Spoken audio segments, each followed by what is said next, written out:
second impeachment trial of former President Donald Trump has just wrapped up. The president has been found not guilty. 7 Republicans have crossed party lines. A majority of the chamber did, in fact, find him guilty. However, it requires a 2/3 majority. So, for some analysis over what we've heard, including some very stunning remarks coming from Republican leader Mitch McConnell, I want to talk to our team of experts and reporters who have been following every single moment with us. Let's go ahead and bring back in Joel Payne, David Becker, and Rebecca Kaplan. Joel is a CBS News political contributor and Democratic strategist. David is a CBS News election law expert and political contributor. And Rebecca is a CBS News Capitol Hill producer. I'm going to start with you, Rebecca. Former President Trump has issued a statement in response to his acquittal. What does he have to say? Yes, Lana, as a reminder, the former president probably normally would have live tweeted these entire proceedings were his Twitter account not suspended shortly after the January 6th riots. In this statement, he thanks the senators who he says upheld the Constitution in voting to acquit him, and also thanks all of his supporters. And I'll just read one section to you that really echoes a lot of the arguments we heard from his lawyers on the Senate floor. Quote, "It is a sad commentary on our times that one political party in America is given a free pass to denigrate the rule of law, defame law enforcement, cheer mobs, excuse rioters, and transform justice into a tool of political vengeance." He goes on to say that people have been blacklisted and canceled, and says, quote, "I have and always will be a champion for the unwavering rule of law, the heroes of law enforcement, and the right of Americans to peacefully and honorably debate the issues of the day without malice and without hate." And again, this is a callback to several of the arguments that we heard, really kind of the core of the former president's defense team on the floor, which was this whataboutism, pointing to statements calling for violence by Democrats, or even instances of Democrats using the word fight. There was like a 10-minute video at one point just showing Democrats saying the word fight in various contexts, although realistically most of them were talking about policy. But this is the argument that also some Republicans pointed to in their decision to acquit the president, which was to say that the other side has been allowed to condone violence. There's been a lot of talk of the protests that followed the death of George Floyd last summer, with Republicans kind of portraying those protests as completely universally violent, which, as we all know from watching, was not true. But that is the foundation of, for many of them, what they saw was the fair way to make their decision today. So former President Trump responding to his victory of sorts, though there are plenty of Republicans who would say that this is not a victory for their party. David, Minority Leader Mitch McConnell, I want to talk to you about those remarkable statements that we heard from him on the Senate floor as soon as the impeachment trial wrapped. He blasted the former president for being, quote, practically and morally responsible for the deadly assault on the Capitol. He came after the former president in really his harshest words yet, but he voted not guilty. Explain to our viewers what's going on. Well, I can't speak specifically for what's in Senator McConnell's mind. I mean, he explained that he thought it was unconstitutional ultimately to use the impeachment power, the conviction power, the removal and disqualification power on a former president. But yes, I think if former President Trump wants to view this as an exoneration, as some victory, I think he's going to have to look very, very hard. It's very clear from looking at Senator McConnell's statements and also some of the other statements that have come out, even from some Republicans who voted not guilty, that they hold him culpable for his conduct. I mean, Senator McConnell referenced provoking the mob with a cascading crescendo of conspiracy theories relating to the election. And this is, I think this is really important, that the many, even those who voted to acquit, are holding former President Trump responsible for what he said, what he did, how he provoked the mob, and then kind of grasping onto some technicalities about whether or not impeachment was the right forum, whether or not he was actually guilty of a criminal, in a criminal sense, of incitement, and almost suggesting that criminal investigations and civil litigation could and should proceed against the former president. This is the most bipartisan conviction vote in American history. It's the largest margin to convict since Andrew Johnson, and so in 150 years. And it's remarkable that 7 Republicans did vote to convict. And I just also want to note, we went from 55 votes to go forward with the trial to 56 votes to go forward again. And then it ended with 57 votes. So the president's legal team lost Republicans every step of the way, every time a motion came up. So there are 2 points that you raised, David, that I want to follow up with you on. First is that point about constitutionality and Republican leader McConnell's argument that they shouldn't be holding an impeachment trial for a leader who has left office. Can you remind our viewers, though, about Mr. McConnell's role in having the impeachment trial take place after President Biden was inaugurated? And then to the other point about still holding Mr. Trump accountable. He said that Mr. Trump is, quote, still liable for everything he did. Does it sound like he's encouraging another trial, a criminal trial for the former president? Well, that's what it sounded like to me. I mean, I think even the president's own lawyers suggested that criminal and civil trials were the proper forum for this. And of course, we do know there's a criminal investigation going on in Fulton County, Georgia. There's a criminal investigation going on in Manhattan. There might be other investigations and many more civil lawsuits out there, several of which we know of. So the former president is not out of legal jeopardy here, and probably shouldn't be. With regard to the timing, I think Senator McConnell is kind of trying to shift some blame and use some technicalities here. The Senate was not going to be reconvened after the impeachment vote was held by the House. And so it did not appear as if there was a way for the impeachment managers to have the case heard prior to former President Trump leaving office. And there's probably a lot of responsibility to go around there. But, given the timing, it was only about a week or so before the inauguration of Joe Biden. So it was going to be tight regardless. I think more importantly, this constitutionality issue, most constitutional scholars believe it is appropriate to impeach and try and possibly convict and remove and disqualify a former federal official. It's been done in the past, but it certainly gives something to those who wanted to acquit, who felt like they might be in political peril if they voted to convict, to hold on to. But still remarkable that 7 Republicans voted to convict, and even those who voted to acquit, many of their statements are holding former President Trump culpable for his actions and provoking the mob on January 6th. All right, Joel. So we hear from Republican members, as David and I have been discussing, that voted not guilty, but still say that they hold President Trump accountable. What do you make of the GOP members that did, in fact, vote guilty in this trial? Any surprises to you? And do you anticipate that they may face repercussions from their party? Well, look, certainly those Republicans will have to be accountable to Republican-based voters, which it's clear right now is in the camp of Donald Trump and Trumpism. I think the biggest surprise as the roll was being called was probably Richard Burr, the retiring senator from North Carolina, who it certainly has a profile in the national security space, and I think has been seen as a Republican who is a little bit more traditional, non-Trumper profile. I think that was a bit of a surprise. I think we knew Bill Cassidy, given his vote earlier in the week related to constitutionality, had already moved. And of course, some of the other names like Romney, Murkowski, Collins, we knew that some of those Republicans were already going to be open to some of the arguments of the impeachment managers. I just want to say one other thing about Mitch McConnell here. I agree with David's line of thinking here, and I just want to expand on it a bit. Mitch McConnell had time to bring this to the floor. He could have reconvened the Senate if he wanted to. He did not want to. He was playing political games here. And then he tries now, understanding that he's on the wrong side of history related to this vote and on the wrong side of a number of members of his own caucus. And frankly, the wrong side of the majority of the country. He's trying to explain away his vote and his support for the president by saying that he didn't have time. He had time. Mitch McConnell could have reconvened the Senate had he wanted to. He didn't. It's an intellectually dishonest argument.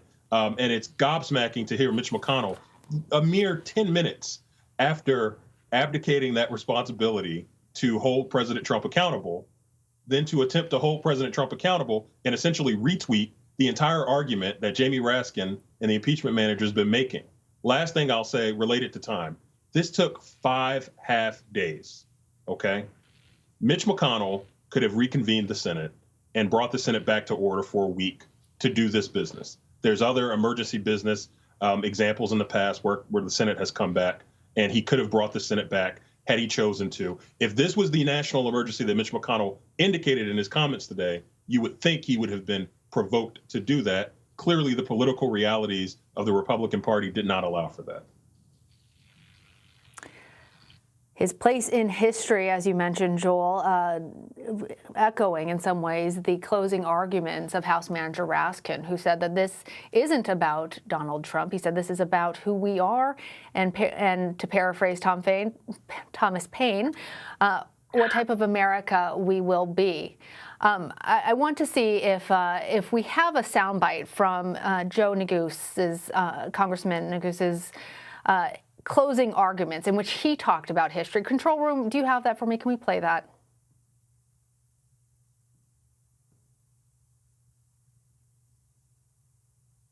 All right.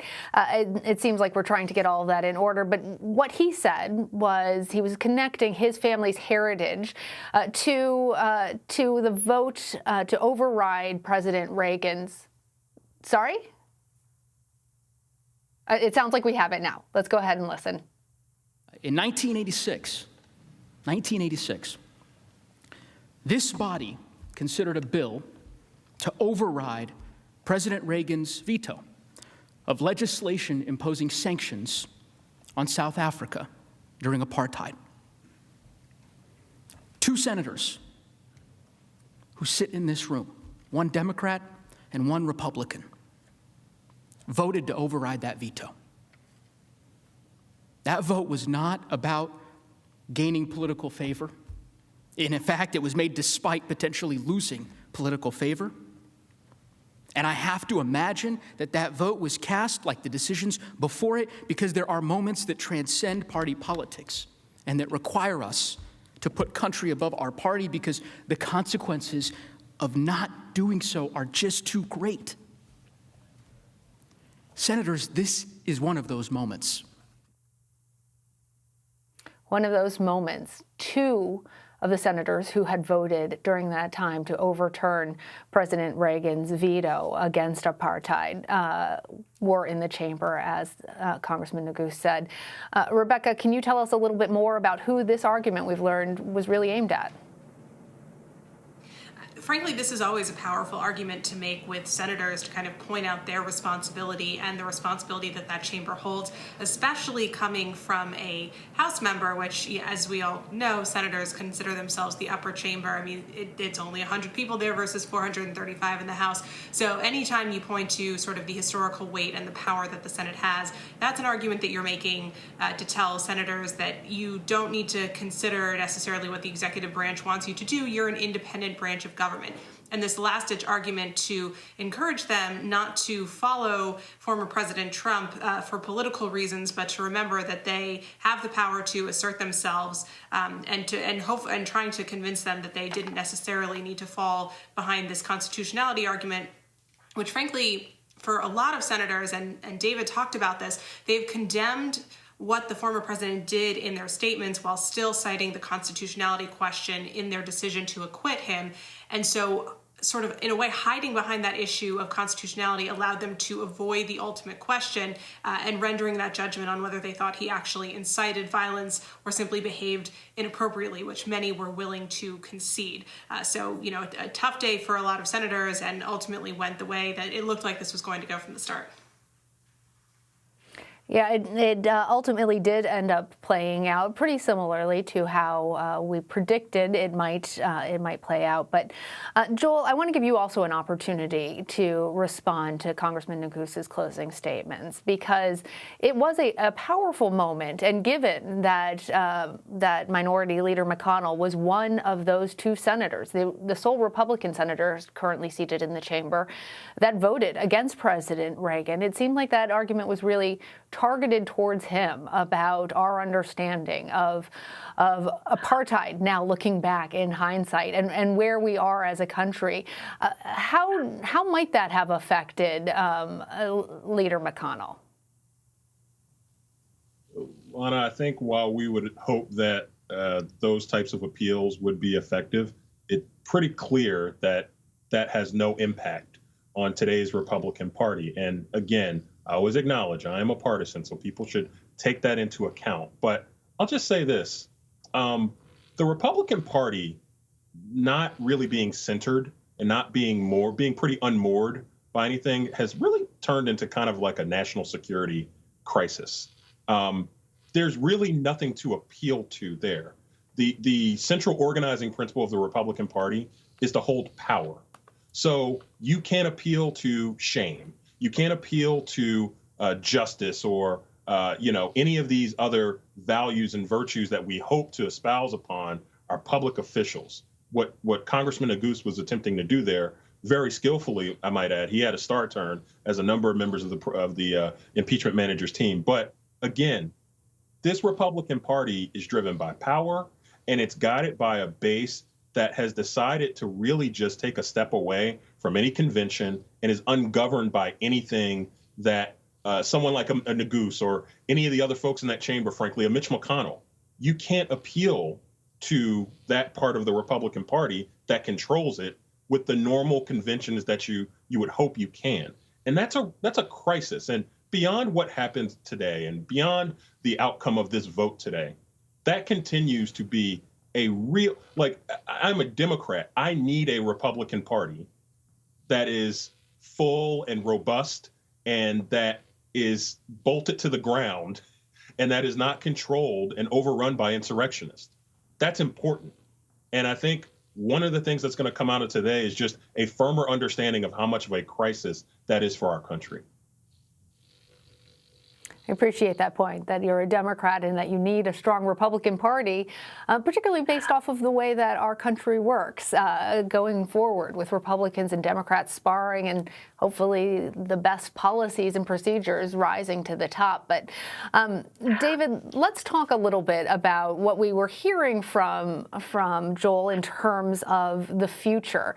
And in this case, I don't want to talk to you about the future of the Republican Party. I want to talk to you about the future of impeachment. In this case, as you mentioned, this was the most bipartisan of any impeachment, going all the way back to the very first impeachment trial in our country. But still, even as we heard the minority leader say President Trump is absolutely responsible for this deadly assault, that it is inconceivable that this attack on the Capitol would have happened were it not for President Trump. Nonetheless, he was acquitted. Does this mean that impeachment simply fails to work as a lever of a check on our executive powers? Well, I think we'll have to see. We have to remember we want impeachment to be rare. We certainly want the cause that might bring about impeachment to be rare. It's unfortunate that we've had to go through 2 or 3 impeachment trials in the last 22, 23 years, 2 in the last year or so. And the framers in their wisdom decided that it should be difficult. It was one of the reasons I think the former president's counsel's argument that this was going to lead to a slippery slope of all these impeachments for political reasons really fell flat for, I think, a lot of us. Was that it's still a very, very significant burden to get over, to get to that 2/3 conviction margin. It's never happened with regard to a president. It's despite 4 impeachments. It might have happened with Nixon if we had gotten to that point, because his party basically decided that he was a burden on them. But I don't know what it means for the future of impeachment. I don't think it's a slippery slope. I don't think this is done without cause, without reason, despite the videos that were played by the president's lawyers, the former president's lawyers. They played these videos that showed Democrats calling for impeachment in 2016, 2017, 2018. That didn't happen. So we have to be aware of the fact that there was still this very, very significant burden to get over to do impeachment. That's appropriate, probably. It's unfortunate in this case, I think, when we've, I think something that Representative Raskin said really still resonated. And he said at the end of his opening statement, which is, if this doesn't rise to the level of conviction, then what does? A president lying about our democratic processes for months, whipping his supporters into a frenzy, attacking election officials in the states, Republicans and Democrats, threatening them, trying to get Congress to overturn the will of the people during a ceremonial act, a ceremonial joint session of Congress, which is just about counting the ballots, and then whipping up a mob right before that happens and sending them up Pennsylvania Avenue to the Capitol. If that doesn't warrant conviction, what does? And that's still going to resonate. And I think we're going to have to think through that quite a bit, because what I think it reflects more is the politics of this and 43 members of the Republican Party in the Senate worrying that voting their conscience might have led to political consequences that they weren't prepared to pay. And I think you're absolutely right, David, that I'm gonna go ahead and speak on behalf of all Americans and say we don't want a lot of impeachment trials. that people are in fact weary of all of this, and the question is, do we become a country that impeaches more frequently as an act of political theater, or are we a country now that says this isn't working and we try and think through something else?